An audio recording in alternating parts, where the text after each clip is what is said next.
तर black box साधारणपणे सुरक्षित आहे, इंटॅक्ट आहे. त्याच्यानंतर ज्या यांना DGCA काही त्रुटी आढळल्या त्या कंपनीच्या बाबतीत, त्या कंपनीवर कारवाईची या तपासाला गती मिळाली पाहिजे. आणि CBIचा तपास, त्याच्यानंतर इन्व्हेस्टिगेशन एजन्सीचा तपास, या दोन्हीचा लवकर साधारणपणे अहवाल येऊन योग्य ती कारवाई त्या तपासामधून जे निष्पन्न होईल त्याप्रमाणे सक्षम प्राधिकरणाने त्या संदर्भातली कारवाई. आदरणीय वहिनी साहेबांनी, आदरणीय तटकरे साहेब, त्याचप्रमाणे तुमचे या सर्वांनी जी मागणी केली त्या मागणीला हे करून आम्ही राष्ट्रवादी काँग्रेस पार्टीच्या वतीनं चौकशीची मागणी आम्ही त्या ठिकाणी करणार आहोत.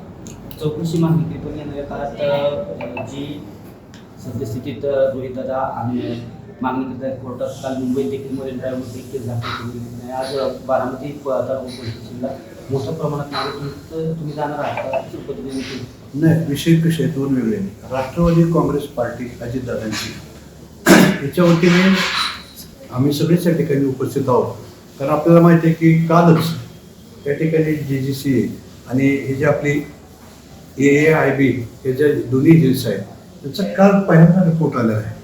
काय झालं आहे तर ब्लॅक बॉक्स साधारणपणे सुरक्षित आहे, इंटॅक्ट आहे.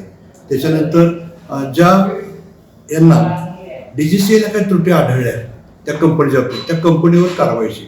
मग आता अशा वेळेला आम्ही आमच्या पक्षाच्या वतीने की जर ह्या एजन्सीज काम करत असतील आणि करतायत आणि आदरणीय सुनेत्राताईंनी, त्याचप्रमाणे तटकरे साहेब आहेत, प्रफुल्ल पटेल साहेब आहेत आणि पार्थ पवार वगैरे यांनी CBI चौकशीची मागणी ऑलरेडी केलेली आहे. आणि ती चौकशीची मागणी केल्यानंतर त्या संदर्भातली प्रोसिजर माननीय फडणवीस साहेबांनी ऑलरेडी चालू केलेली आहे. CBIची चौकशी, त्याच्यानंतर DGCAची साधारणपणे तपास यंत्रणा, AAIBची तपास यंत्रणा किंवा इन्व्हेस्टिगेशन ह्या ज्या मागण्या करत असतात. आपण बघितलं की 11 फेब्रुवारीला श्री जय पवार यांनी साधारणपणे एक मागणी केली होती की बाबा हे जर या तपासामध्ये काही आपल्याला आढळलं चुकीचं तर या कंपनीवर कारवाई करा. तर कालच त्या संदर्भातला निर्णय होऊन कंपनीवर कारवाई सुरू झालेली दिसते. अशात आता आमची या सगळ्या प्रोसिजरली इन्व्हेस्टिगेशनच्या चालल्या असताना आम्ही देखील राष्ट्रवादी काँग्रेस पक्षाच्या वतीने आज मागणी करतोय की या तपासाला गती मिळाली पाहिजे. आणि CBIचा तपास, त्याच्यानंतर इन्व्हेस्टिगेशन एजन्सीचा तपास, या दोन्हीचा लवकर साधारणपणे अहवाल येऊन योग्य ती कारवाई त्या तपासामधून जे निष्पन्न होईल त्याप्रमाणे सक्षम प्राधिकरणाने त्या संदर्भातली कारवाई आणि ज्यांच्या विरोधामध्ये साधारणपणे याच्यामध्ये FIRचं इन्व्हेस्टिगेशन होईल त्या संदर्भातली कारवाई झाली पाहिजे अशी आमच्या राष्ट्रवादी काँग्रेस पक्षाची मागणी आहे. दादा, पण ह्या गोष्टीला महिना उलटला.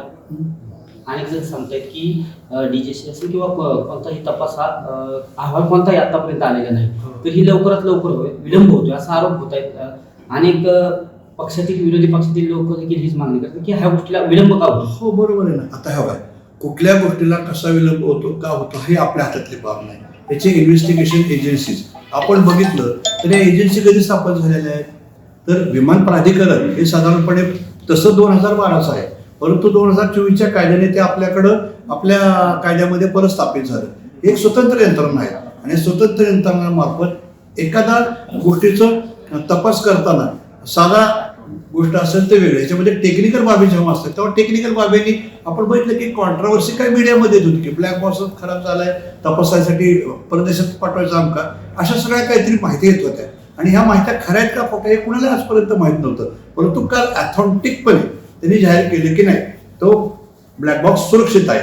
म्हणजे ऑथेंटिक एजन्सीने ऑथेंटिक वेळेला जर कुठल्या गोष्टीची साधारणपणे आपलं हे दिलं, इन्व्हेस्टिगेशनचा रिपोर्ट दिला तर तो माझं म्हणणं आहे की ग्राह्य धरला पाहिजे. त्याप्रमाणे हे त्या एजन्सीने काम करतायत आणि त्याच्यामुळे ह्या सगळ्या प्रोसिजरचा माग आहे असं मला वाटतं. दादा, मागणी तरी एकच आहे, रोहित पवारांची मागणी आणि तुमची मागणी तरी एकच आहे, परंतु काल मरीन ड्राईव्हमध्ये त्याची केस दाखल करून घेतली नाही. आज तालुका पोलीस स्टेशनला ते तुम्ही त्यामध्ये सामील होणार आहात का? नाही, ही सगळी बारामतीकरांचीच मागणी नाही. आपण सगळेजण एकच आहोत, आमची सगळ्यांची इच्छा तीच आहे. तुम्ही उपस्थित राहणार? नाही, ह्याच्यामध्ये कसं आहे माहिती आहे का की आता राष्ट्रवादी काँग्रेस पक्ष हा जो आहे दादांचा, त्याच्या आमच्या नेत्या आता आदरणीय सुनेत्रा वहिनी यांनी ऑलरेडी मागणी केली आणि जर त्याच्यामध्ये CM साहेबांनी, कारण आम्ही त्यामुळे सत्तेमध्ये आहोत आणि CM साहेबांनी त्याच्यामध्ये केंद्रीय गृहमंत्री साहेबांकडे पाठवलेलं आहे आणि या संदर्भातली कार्यवाही होणारच आहे. होत असताना मात्र या ठिकाणी आम्ही जी मागणी केली की ह्याला गती मिळावी हीच आमच्या अनुषंगाने मागणी आहे.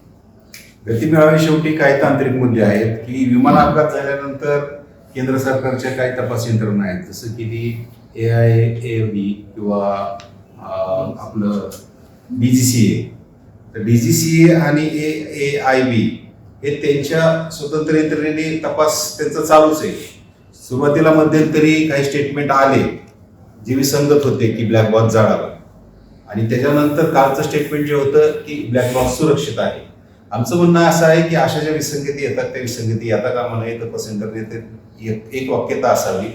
आणि CBIची जी काय परवा दिवशी मुख्यमंत्र्यांनी घोषणा केलेली आहे की CBIद्वारे तपास करावा, तो तपास जलद गतीने होऊन तपास करत असताना त्याच्यामध्ये विसंगती होऊन जनतेमध्ये जो संभ्रम निर्माण होतोय तो संभ्रम निर्माण होऊ नये आणि तपास अगदी योग्य दिशेने होत जावा.